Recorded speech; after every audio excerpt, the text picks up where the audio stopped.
Guy was only 26, but flying meant everything to him. With a quiet past filled with loss and longing, he had trained for years just to sit in that cockpit, guiding his first private jet across the endless Pacific. He wasn't expecting turbulence, let alone a raging storm. Outside, the sky tore itself apart, winds howled like sirens, and thunder exploded like distant bombs. Rain slammed against the windshield, and visibility dropped to nothing. Inside the cabin, Emma Blake sat alone, scrolling through company reports she no longer cared about. At just 32, she was a self-made billionaire, the CEO of one of the fastest-growing tech companies in America. Yet, despite the success, her eyes were tired. Her victories felt hollow, her days mechanical. She had boarded the jet to escape, if only for a little while. But peace wasn't in the cards. The first jolt hit like a punch. Then another. Emma screamed as the lights flickered. Guy fought with the controls, sweat pouring down his face, hands steady despite the chaos. He radioed for help, nothing. The signal was gone. A blinding flash of lightning struck the left engine. Smoke. Flames. Panic. He looked over his shoulder and saw Emma, her confident facade shattered, replaced by raw fear.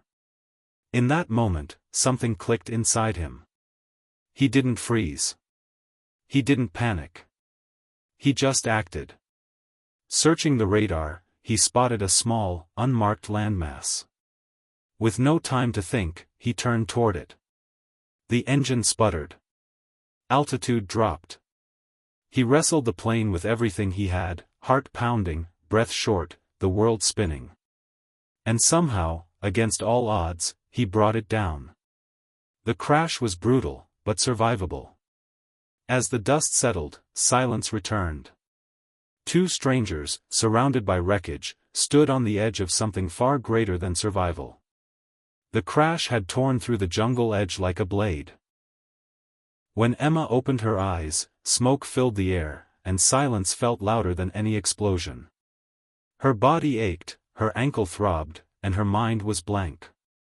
The CEO who once commanded boardrooms was now shaking, helpless, surrounded by shards of twisted metal and unfamiliar trees. But then she heard his voice, calm, steady, focused.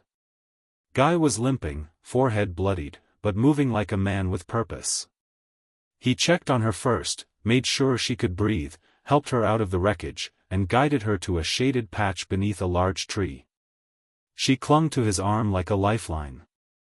With hours fading into night, he didn't stop. He salvaged broken seats and parts of the fuselage to build a crude shelter. He found a stream and brought back water using a torn emergency pack. He scraped flint from the plane and sparked a fire. Emma watched in silence, wrapped in a thermal blanket, every part of her screaming from the shock, but her eyes never left him. This wasn't the man she expected. She'd flown with pilots before, men with egos and small talk. But Guy was different. Gentle. Unshaken. Strong in ways that had nothing to do with muscles. For the first time in years, Emma wasn't in control, and for the first time in even longer, she didn't need to be. She saw a kind of safety in him that money had never bought her. And Guy, for the first time since he lost his parents, felt something he hadn't known he craved: purpose. He wasn't just a pilot anymore. He was the reason they were alive. And as the fire crackled between them in the darkness, something unspoken began to grow, a quiet bond stronger than fear. Nights on the island came quickly, with a sky so wide and clear it felt like they could see into forever. The ocean whispered in the distance, and the fire Guy lit each evening became their sanctuary, a small glow of warmth in the vast unknown. By the third night, the silence between them began to shift. It wasn't just exhaustion anymore. It was trust. Emma sat with her knees pulled to her chest, her voice soft as she stared into the flames. "You know, I thought being rich would fix everything," she said. "But the more I climbed, the lonelier it got. I built a company, not a life. Guy didn't interrupt. He just listened, really listened, like no one had ever done before. Then, after a long pause, he spoke. I was 10 when my parents died in a crash.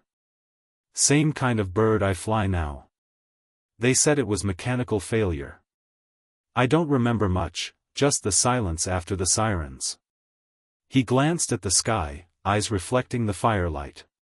Flying, it's the only time I feel close to them. Like I'm carrying them with me. Emma reached out, her fingers brushing his. No words. Just presence. In the flickering light, they weren't CEO and pilot anymore. They were two people stripped bare by nature and fate, bound by loss and the need to feel seen. The distance that had once lived between them, class, status, strangers, had vanished. In those conversations under the stars, something deeper than survival began to take root. Healing. They laughed softly, cried quietly, and sat in stillness without needing to fill it. On that forgotten island, they found something neither had expected, not just a reason to live, but someone to live for. The morning sky was streaked with gold when they heard it, a distant hum, faint at first, then growing louder. Guy shot to his feet, grabbed the emergency flare, and ran toward the cliff edge they'd been using as a lookout. Emma followed, breath catching in her throat. A small rescue plane circled above. The flare ignited. Smoke painted the sky red. After days of survival, help had finally come. The rescue team arrived by helicopter within the hour, faces hidden behind visors, voices crackling through radios. It felt surreal. One moment they were fighting for life, the next, they were being wrapped in blankets and strapped into harnesses. Emma's body trembled. Not from cold, but from the realization that this chapter, this strange, beautiful pause in time, was ending. As they prepared to lift off, Emma turned to Guy, eyes glassy. The noise around them faded in her mind. All she saw was the man who had kept her alive, not just her body, but her spirit. He'd seen her, really seen her, in ways no one ever had. She reached into her jacket pocket and pulled out a small, damp business card, creased, a little smudged, but still legible. Don't disappear on me, she said softly, her voice breaking just enough to betray her heart. She pressed it into his hand and held it there for a second longer than necessary. Guy looked at the card, then at her. He didn't speak. He just gave that quiet, knowing smile, the one that had kept her sane through endless nights. Then the blades roared to life, lifting them away from the island and from each other. Neither said goodbye. Because in that moment, they both knew, this wasn't the end. It was just the beginning of something they hadn't yet named. Weeks later, the world watched as Emma Blake, the powerhouse CEO known for her brilliance and control, stood behind a podium at a global tech summit. Cameras flashed. Reporters leaned in. Everyone expected the next big product, the next billion-dollar announcement. Instead, she paused, took a breath, and looked out into the crowd, not with authority, but with honesty. I've spent my life building, she said. Companies, systems, walls around myself. But recently, I found myself on an island, and I realized that none of it matters if you forget how to feel. The room went silent. She told the story, not of her success, but of the crash.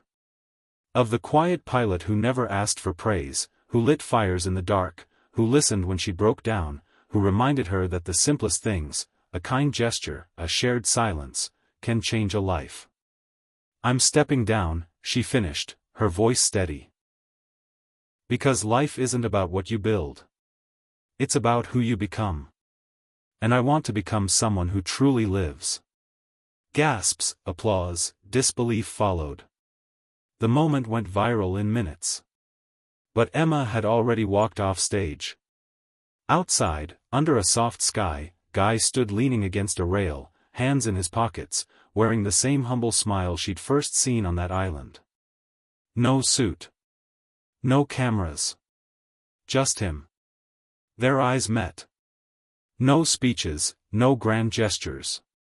Just something real. She didn't walk, she ran. Straight into his arms, where there were no questions, no doubts. Just two hearts that had finally found home.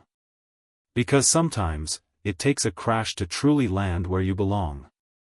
In the end, this wasn't just a story about a plane crash or two strangers stranded on an island, it was a story about rediscovery. About how life, in its most unexpected and terrifying moments, can also gift us with clarity. Guy, a young pilot haunted by loss, found purpose not in flying planes, but in saving a life. Emma, a powerful CEO surrounded by people but starved of connection, found something more valuable than her empire, genuine human love.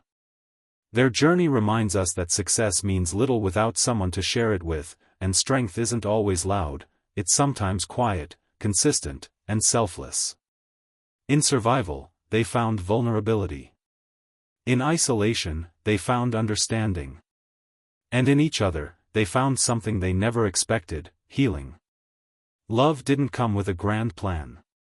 It found them, quietly, patiently, after everything else had been stripped away. Because sometimes, the crash isn't the end, it's where life finally begins.